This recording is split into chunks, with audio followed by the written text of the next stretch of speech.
Hey, Steve Mignani here at Burniston Auto Wrecking doing the Junkyard Crawl in Burniston, Massachusetts. This is a 1964 Dodge Polara four-door Golden Anniversary. Now the original paint on this is Anniversary Gold. We can see it here below the chrome and the respray, all of that done in gold.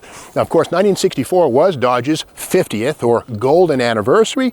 Dodge founded in 1914, but the irony is that in 1920 John and Horace Dodge both died. One of them of cirrhosis, he liked to party, and the other one of Spanish flu, which was basically the COVID of the early 20th century. But this is a special car because this is the third model year, 6234, for the B-body platform. Now, all of you who know my channel, Project Rem Charger, which is my 62 P code, or 9 code, 62 Dodge Dart police car, is the bones, the first year of the B-body, 62. By 63, 64, well, it became this. Now, the thing is, the 62 year, first year for the B-body was a weird looking car. 230,000 units were sold, and it was pretty bad. Chrysler was really sucking wind.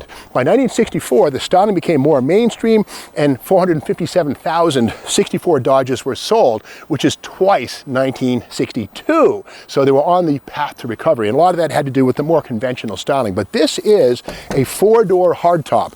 You notice there's no door window frames. There's no fixed B-pillar.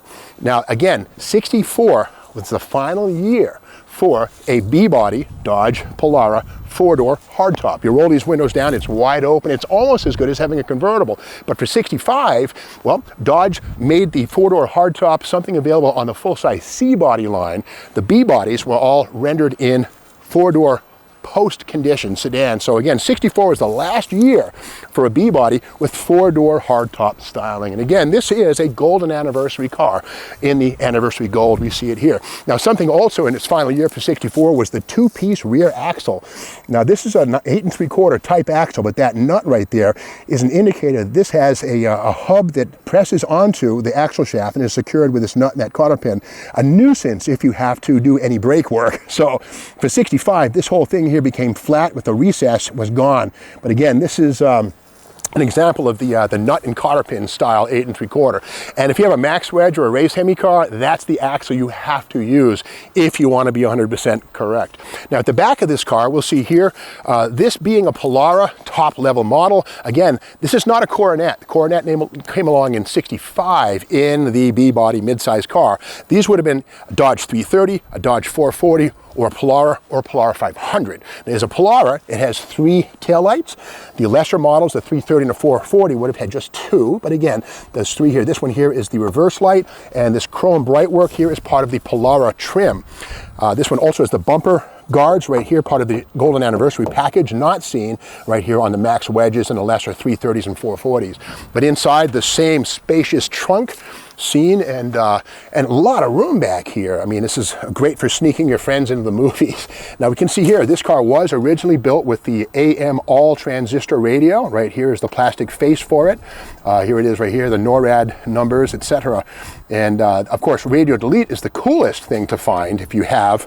But again, this is pretty typical stuff, AM. This was also a push-button torque flight car. Here are the buttons right here. And this is upside down, I think. But this is where the park pawl would go right here. But here's your first, reverse, neutral, etc. And this is the dial-a-win torque flight is what we used to call this back in. Here are the buttons right here. Well, these are for the cooler. But yeah, kind of a cool piece right here. And one thing too, 1964, there was a small fleet of altered wheelbase cars, 4 of them built for racing in AFX. Not 65, we're talking 64. More of that in a minute. But again, this is the trunk area right here where on those 4 altered wheelbase cars, this is where the wheelhouses are moved forward. And again, we'll get to that. But this one is a stone stock 4-door hardtop, kind of a family mobile, this one here. Let's take a look under the hood, and okay, 318 poly. This engine is an outgrowth of the Hemi, the whale motor, so to speak. The only downside is that these things are fairly restricted in their port sizes. So these were available with dual quads in the Plymouth Fury and certain vehicles like that. But again, this is a 318 two-barrel, or it was. Now, something that was available in 1964 was the max wedge. And if it was, now the 4 doors, this car here, probably not a max wedge. But anyway, max wedge cars, this brake line goes off to a side like that. That's one way to tell a max wedge car. This is certainly not not a max wedge car. But again, that's something to look for. And over on the passenger side, that shock tower, I'll come around, on the Race Hemi cars, of which 110 were built, 55 Dodges, 55 Plymouths. This structure right here was reversed, so the shock absorber mount was actually inboard about 1.5 inches. That allowed the valve cover to come off the Race Hemi. And again, 64 Race Hemi first year. This item right here would be specific. Not that this thing is a Race Hemi by any stretch, but what it does have is this grille, which in 64, the Race Hemi cars, the sedans, would utilize 2 grills. On the Race Hemis, this was basically filled in with a piece of this, and this grill is in nice shape. So if you're building yourself a 64 Race Hemi clone, that grill is worth its weight in gold. Now, getting back to the 64 Race Hemi thing, I want to show you something pretty cool. This is an aluminum hood pin. It doesn't look like much. It threads on. Well, this was actually from the Dave Strickler, Bill Jenkins, Dodge Boys 1964 Race Hemi sedan. Noted Race Hemi collector Mike Guffey gave this to me. He restored that car and used new old stock replacements. Mike Guffey, he has the connections to find these things in old stock. But here's the thing.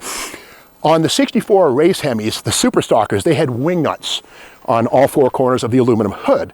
Well, the first 4 cars that were turned into FX cars used these NASCAR pins. Now, I can prove this. How? Well, let's go to these vintage magazines. This is Speed Mechanics right here, and this issue is 1964, but here is setting up a winning Hemi Superstock, how the Ram Chargers do it. So we go inside this magazine right here, and this is pretty mind-blowing. We go into the back of this thing and we'll find pictures of the Ram Chargers car. Now again, we talked about that 2-headlight Ram Charger grille. Take a look on the top left. There it is, the Ram Charger's 2-door AFX Hemi sedan. So there's only 2 headlights. Well, again, that's a cobbled together grille. And this is one of 4 2% cars. They had about 5 and 8-inch wheelbase movements, not the 65 stuff. But again, these cars had NASCAR hoods that right here. That is that big hood pin right there. That's the NASCAR piece right there. And that was used on the 64 Dave Strickler Ram Chargers, Dodges, and the Tommy Grove Melrose Missile and Al Extrand Lawman Plymouth. And again, let's do that one time. Here it is. This is such a cool thing. You can see that that pin is thicker than heck. And here it is right here. This is one of the pins from the Dave Strickler car that I'm holding in my hand. Mike Guffey gave this thing to me, which is like an amazing thing. Like I say, he restored the car to 100 points, and he had new old stock NASCAR aluminum pins that he used on that. But again, the Ram Chargers were such a major part of the 64 Dodge story. Another excellent vehicle with that 64 Race Hemi and those pins. Again, this is the Ram Chargers 64 FX car built for factory experimental, not to be confused with the 55 Dodge A864s made for NHRA Superstock competition. Now those had aluminum doors, aluminum fenders, aluminum hoods, and wing nuts that held the hood down. By contrast, the 4 64 altered wheelbase cars had, again, these aluminum pins right here. And here is yet another image right there of it, that corner. That's the thing. Now the one in my hand came from the Dave Strickler Dodge, which was a brother to the Ram Chargers car.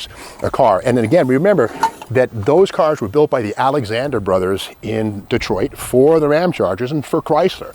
And in fact, there were 2 Plymouths. One of them was Tommy Grove's Melrose Missile.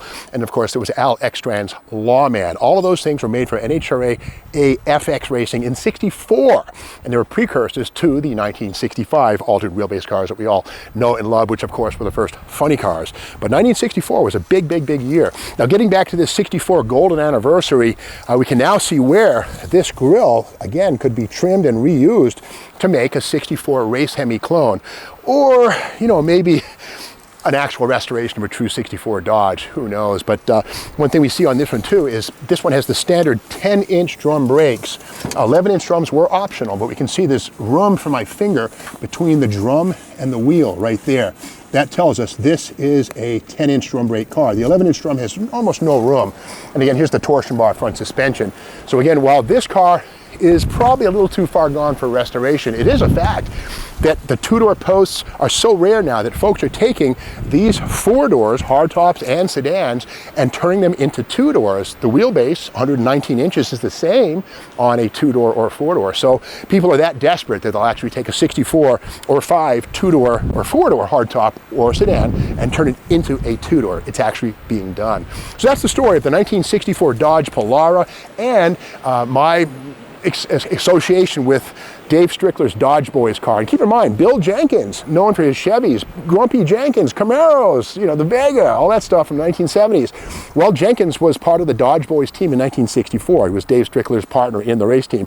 And it's amazing to think, this pin right here, Dave Strickler or Bill Jenkins once looked out over the hood. This thing was holding it down as they made their way down the track. That car became the Spark-O-Matic match racer, and then after that, a thing called the Yankee Coachman, or the Royal Coachman here in Connecticut.